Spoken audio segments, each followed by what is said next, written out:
Assalamualaikum warahmatullahi wabarakatuh. Selamat pagi anak-anak. Good morning.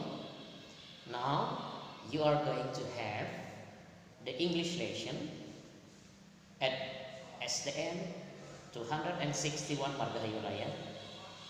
I'm your teacher, Mr. Sabri, adalah gurumu di dalam pembelajaran bahasa Inggris. Untuk pertemuan kita di pagi hari ini, pertama sekali Pak Safri ingin memperlihatkan dulu bahwa di dalam pembelajaran bahasa Inggris di kelas 3 itu bentuknya tematik, tapi di kelas 4 itu bentuk pembelajarannya adalah parsial. Jadi beberapa bagian parsial ini untuk pemahaman kalimat yang akan Bapak ketik nanti dari pengembangan buku maupun berdasarkan dari penjelasan dari Bapak. Mudah-mudahan kamu sekalian anak-anak bisa mengikuti semua dalam keadaan sehat walafiat. Mudah-mudahan bisa juga memahami. Nah, ini bukumu kelas 4 itu ya, kita pakai Speed Up English 4. Speed Up English 4. Ya, ini penerbitnya Yudhistira, komposernya dikarang oleh Rita Kurniawan atau Cecilia Anca. Ini ada. Oke, di dalam pembelajaran bahasa Inggris parsial di kelas 4 atau yang kita sebut dengan kelas atas itu, ini pemahamannya bisa kita petik dari penjelasan yang nanti Bapak berikan, lalu diimplementasikan dalam bentuk latihan-latihan di buku ini. Nah, hubungannya silahkan kamu lihat halaman 29 dulu sebentar. Ya, ini hubungannya di dalam penjelasan Bapak nanti. Ini akan Bapak jelaskan dahulu dasar, itu dasar sekali untuk pemahaman bahasa untuk siswa-siswiku di SDN 261 Margahayu Raya. Berupa apa? Pertama di sini sudah Bapak tuliskan. Ya. Pertama sudah Bapak tuliskan, ini kita perkenalkan dulu jenis-jenis kata dalam bahasa asing. Jenis-jenis kata dalam bahasa asing atau disebut dengan part of speech. Jenis kata dalam bahasa asing itu ada 3. Ada noun, kata benda. Diingat, noun, kata benda itu disingkat dengan huruf N saja. Ada verb, itu kata kerja, itu disingkat dengan huruf V saja, huruf V. Verb, kata kerja, disingkat dengan huruf V. Yang terakhir, ketiga jenis katanya adalah adjektif. Itu kata sifat. Dalam pengembangan bahasa, kalau kita maknai kata benda itu apa Pak Sabri? Kata benda atau noun yang disingkat dengan N tadi, itu kata yang ada wujudnya, sayang Peter. Noun itu adalah kata benda, kata yang ada wujudnya. Jadi seandainya kamu melihat beberapa kosakata yang kamu sebutkan atau kamu temui ada wujudnya, bisa kamu sentuh, itu berarti kata benda. Contoh, kalau Bapak katakan papan tulis, ada wujudnya? Ada, ini seperti ini. Ini noun. Jenis kata dalam bahasa Inggris disebut noun. Paham anak-anak? Iya. Lalu yang kedua jenis katanya verb. Verb itu kata kerja. Dimaknai kata kerja itu adalah kata yang ada aktivitasnya, ada kegiatan atau aktivitas. Biasanya itu kalau verb itu, kata kerja itu diawali dengan imbuhan me atau ber. Me atau ber, di sini jenis katanya itu mengarah ke verb atau kata kerja. Coba Bapak ambil dengan kata melempar. Ada aktivitas? Iya, ada aktivitas, itu verb. Mencari, ada aktivitas verb, kata kerja. Menulis, ada aktivitas verb, kata kerja. Sekarang diawali dengan ilmuwan me dan ber. Bagaimana? Bermain, ada aktivitas, itu verb, kata kerja. Berbicara, ada aktivitas, itu juga verb, kata kerja, dan sebagainya. Jadi kata kerja itu lebih mendekati penggunaan ilmuwan me atau ber. Pasti kata kerja atau verb dalam bahasa Inggrisnya. Ingat ya anak-anak ya. Noun kata benda, kata yang ada wujudnya. Verb kata kerja, kata yang ada aktivitasnya, diawali dengan me ber biasa ilmuwannya. Lalu yang ketiga, terakhir, adjektif. Jenis kata adjektif ini kata sifat. Kata sifat itu kata yang tidak ada wujud dan tidak ada aktivitas.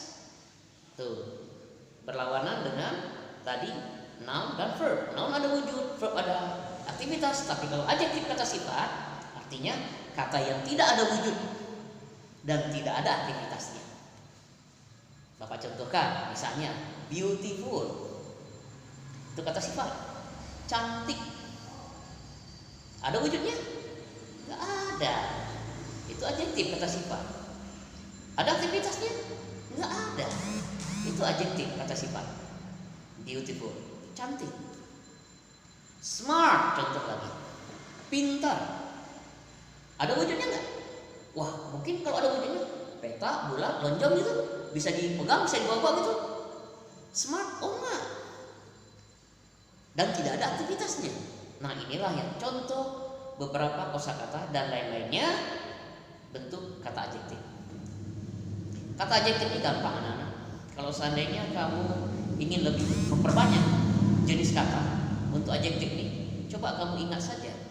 Tidak ada wujud, tidak ada aktivitas, tapi cari lawan kata. Itu pada umumnya kata sifat. Contoh tadi Pak katakan beautiful, cantik, kata sifat. Lawan cantik apa? Jelek, Mr. Sapri. Apa bahasanya? Ugly, that's adjective. Coba lagi, tadi kata Bapak pintar, smart. Tidak ada aktivitas, tidak ada wujud. Coba lawan katanya apa? Supaya adjektifnya, kata adjektifnya kita bisa lebih banyak. Pintar lawannya bodoh, stupid. Itu juga kata sifat. Paham anak-anak? Oke. Jadi jenis kata noun disingkat dengan n, adjektif disingkat dengan adj, verb disingkat dengan verb. Noun n, verb v, adjektif adj. Sudah? Nah, di dalam mempelajari jenis kata, kita akan membuat pembentukan kalimat sederhana. Pembentukan kalimat sederhana. Nah, ini anak-anak biar lebih jelas. Pembentukan kalimat sederhana dalam teks. Ya, apa hubungannya jenis kata dalam pembentukan kalimat? Oh, itu penting sekali. Tanpa kamu ketahui jenis katanya, gagal dalam bahasa asing. Kenapa Pak saya bilang gagal? Kamu mungkin banyak mengetahui bola, ball, misalnya, berlari, run, dan seterusnya. Tapi jenis kata apakah itu kamu belum pahami, nanti kamu akan terbentur dengan penggunaan to be-nya, kata bantu. To be ada 24 jumlahnya. Tapi untuk tingkat sekolah dasar kita pahami saja yang ini. To be apa Pak Sapri? Is, am, are, do, does. 5 saja. To be apa anak-anak? Ulang. Iya, pintar. Is, am, are, do, does. Dan is, am, are, to be, is, am, are itu digunakan pada noun kata benda tadi dan adjektif. Ingat, is, am, are digunakan pada jenis kata noun kata benda dan adjektif kata sifat. Bisa diingat? Iya. Lalu to be, do, does digunakan pada jenis kata verb kata kerja yang ada aktivitas tadi. Jadi nggak boleh dibalik-balik, ya. Diingat sekali lagi, to be kata bantu ada 24. Kita pelajari 5 di tingkat sekolah dasar dulu dalam awal perkenalan ini. Yang 5 to be adalah is, am, are. Atau terkadang dalam pembelajaran Bapak suka menyikat dengan aramis, are and is. Aramis apa? Are and is. Digunakan pada jenis kata noun, kata benda, adjektif, kata sifat. Lalu do does digunakan pada jenis kata verb. Ya, do does digunakan pada verb. Kita lanjutkan dalam jenis-jenis kata dan penggunaan dalam kalimatnya. Anak-anak, tadi Bapak katakan di sini ada beberapa contoh Bapak berikan. Ini ada vocabulary kosakata. Contoh pertama, Bapak sebut ini chair. Bapak kosongkan titik-titik artinya kursi. Jenis kata apakah ini? Chair, ada wujudnya, berarti kata benda. Oh, disingkat dengan huruf N. Kamu tinggal tulis huruf N di sini. N berarti noun. Berarti dia noun, kata benda. Sudah? Bapak kasih lagi contoh kedua. Tadi chair, kursi. Sekarang sit, duduk. Duduk. Ada aktivitas? Ada. Berarti itu verb. Kata kerja. Kamu tinggal tuliskan lambang alfabetnya huruf V. Verb, kata kerja. Sudah? Lalu Bapak kasih lagi contoh berikutnya. Quiet, titik-titik, artinya diam. Jenis kata apakah ini? Quiet, tidak ada wujud dan tidak ada aktivitas. Berarti kamu berikan dia ADJ jenis katanya. Apa ADJ itu? Adjektif, kata sifat. Ya, anak-anak. Lanjutnya, setelah kita pahami jenis kata ini, tinggal nanti kamu latihan saja di rumah. Aku mau coba nih di buku vocabulary, aku mau coba nih sebanyak-banyaknya nih. Cobalah satu hari satu aja. Cari noun, kata bendanya apa, cari verb, kata kerja yang ada aktivitas apa, cari adjektif yang kata sifat apa. Satu hari satu kamu tulis. Alangkah baiknya kalau hari berganti hari, satu hari satu, Bapak yakin satu kamu cari, satu kamu hafalkan, satu kamu cari tambahkan, jadi 2 yang kamu hafalkan, dan seterusnya. Bapak yakin kosakata kamu akan banyak. Bebas. Kamu ingin mencari jenis kata apa? Oke? Paham sampai di situ? Ya, kalau sudah paham, kita langsung dalam bentukan daripada kalimat-kalimatnya. Nah, di sini anak-anak sudah Bapak tuliskan subjek. I, saya, you, kamu, we, kami, they, mereka, he, dia laki-laki, she, dia perempuan, it itu benda. Ini subjek. Subjek pronoun ini digunakan di awal kalimat sebagai kata pembuka ya. Ini pasti digunakan sebagai kata-kata pembuka ini. Karena subjek pronoun itu membentuk kata pembuka orangnya. Dan di sini sudah Bapak berikan kalau dia noun atau adjektif, to be-nya itu adalah is, am, are. I pakai am, I am. You pakai are, you are. We pakai are, we are. They pakai are, they are. He pakai is, he is. She pakai is, she is. It pakai is, it is. Ini noun adjektif menggunakan is, am, are. Kalau dia kata benda, kata sifat gunakan to be-nya is, am, are. Tapi kalau seandainya dia verb, yang tadi kata Bapak ada aktivitas, to be-nya itu pakai do atau does. I pakai do, you pakai do, you do. We pakai do, we do. They pakai do, they do. He pakai does, he does. She pakai does, she does. It pakai does, it does. Nah, berhubungan nanti dengan kalimat atau vocabulary ini kamu tinggal lanjutkan. Seandainya nanti ada dalam materi latihan yang Bapak berikan, ya, kosakata misalnya memanjat, climb, Bapak kasih kosong titik-titik, itu jenis kata apa? Memanjat aktivitas. Oh, itu verb, kasih verb. Berarti dia akan menggunakan to be, do, does nanti kalau dia verb. Paham? Perhatikan subjek yang mendampingi. I do, you do, we do, they do, he does, she does, it does. Tapi kalau dia benda sifat, gunakan to be. Aramis yang Bapak katakan tadi, is, am, are, I am, you are, we are, they are, he is, she is, it is. Oke. Dalam pertemuan ini Bapak mengharapkan seandainya ada waktu kita melanjutkan untuk pertemuan berikutnya, ya kita tinggal lanjutkan. Tapi Bapak ingin mengingatkan, kamu pelajari yang Bapak berikan ini, boleh kamu catat. Gak apa-apa, mama sama atau papanya yang mendampingi, catat biar cepat. Ya Ibu, Bapak, maaf, pembelajaran buat anak-anak kita. Iya, dilanjutkan dengan penggunaan to be. Jenis kata pada kalimat dilanjutkan dengan menggunakan to be. Lalu bagaimana dengan kata not ini Mas? Tinggal tambah not saja. Ini bantahan. Kalau udah benda sifat, I am not, you are not, we are not, they are not, he is not, she is not, it is not. Kalau dia verb, kata kerja, I do not, you do not, we do not, they do not, he does not, she does not, it does not. Ya, oke. Perlu kamu ingat, do dan does pada verb. Do dan does pada verb. Hanya saja jika does muncul, verb yang ada s, verb yang ada s atau es ini hilangkan. Ingat, seandainya does muncul, verb yang ada s atau es nya hilang. Kita cari kalimat di sini coba. Subjeknya itu siapa? Pada he she it ya. Ini dia laki-laki, dia perempuan, itu benda.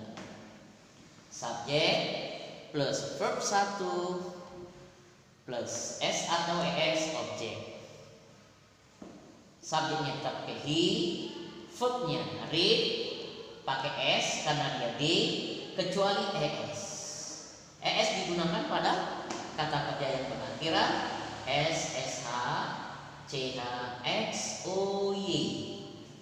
Jadi kalau es nanti s atau es, kamu kalau menggunakan es yang diambil seandainya kata kerjanya itu verbnya itu berakhiran 6 ini. S, sh, ch, x, o, y. Pada he she it ya. Oke, tapi ini apa Pak Sapri? Dia membaca, he read. Lihat anak-anak, mudah-mudahan jelas. Ini terpaksa Bapak tarik maju supaya kamu bisa melihat. He read. Pakai s. Kenapa s Pak Sapri nggak es? Karena ini belakangnya hurufnya d, verbnya. Bukan s, bukan sh, bukan ch, bukan x, bukan o, bukan y. He reads. Dia membaca buku itu, objeknya the book misalnya. Tuh. Ya, he reads the book. Negatifnya menyatakan tidak pakai not karena ini verb, berarti kita gunakan he does not read. Nah, setelah does tadi kata Bapak muncul s atau es-nya, maaf. Setelah das tadi muncul, kata Bapak, s atau s-nya hilang, dihilangkan. Jadi ini hilang. Sekarang he does not read, s-nya tidak ada. Karena s-nya sudah diambil sama das. Itu ya, simpelnya. He does not read the book. Nah, anak-anak, nanti ada bukumu itu, ya, di halaman 28. Kalau kamu lihat di halaman 28 ini, kelihatan nggak ya? Ya, oke. Nah, itu penggunaan bentuk kalimat negatif yang menggunakan kata not. Dino always come, kamu tekan. Pakai s misal Sapri karena Dino itu pada he, she, it, he. Dino itu he, dia laki-laki, pakai he. Sudah? Dino always comes to school early every morning. Dino negatifnya does not always come, hilang s-nya, to school early every morning. Itu pengenalan dulu, pengenalan saja, dan bisa kita lanjutkan di materi pembelajaran ini dalam bentuk kelanjutan pertemuan-pertemuan berikutnya. Nah, yang kamu perlu perhatikan tadi di dalam pertemuan awal hari ini, pagi ini, apa? Perhatikan, jenis katanya ada 3: noun, verb, adjektif. Noun kata benda, ada wujudnya, pakai to be, is, am, are. Verb kata kerja, ada aktivitasnya, to be-nya do atau does. Adjektif kata sifat, kata yang tidak ada wujud dan tidak ada aktivitas. Ini dia pakai to be, is, am, are atau are, is. Das muncul, setelah das muncul s atau es-nya hilang. Setelah das muncul, s atau es-nya hilang. Ya, anak-anakku bisa Bapak tarik ke atas sedikit. Nah, setelah das muncul, s atau es-nya hilang. Kita gunakan polanya subjek verb 1 s objek, digunakan hanya pada he, she, it. Pada ayu ini, pada saya, kamu, kami, mereka, ini s atau es nya nggak pakai, jadi subjek verb 1 objek saja. Itu pada I, you, we, they, nggak pakai s atau es. Saya membaca I read, nggak pakai s. Dia laki-laki membaca he read. Tina membaca Tina read. Tommy dan Tina, lebih dari 1-2 orang, mereka. Berarti they. Kalau they bukan pada he, she, it, dia tanpa, nggak menggunakan pakai s. Tommy dan Tina read, nggak pakai s. Kalau di membantah, gunakan not, do not, does not, is not, am not, are not. Lihat jenis katanya. Demikian anak-anak yang dapat Bapak jelaskan, mudah-mudahan bisa dipahami. Little is better than nothing. Sedikit lebih baik daripada tidak sama sekali. Pembelajaran kita hari ini, pengembangannya nanti akan kita lanjutkan pada pertemuan berikutnya.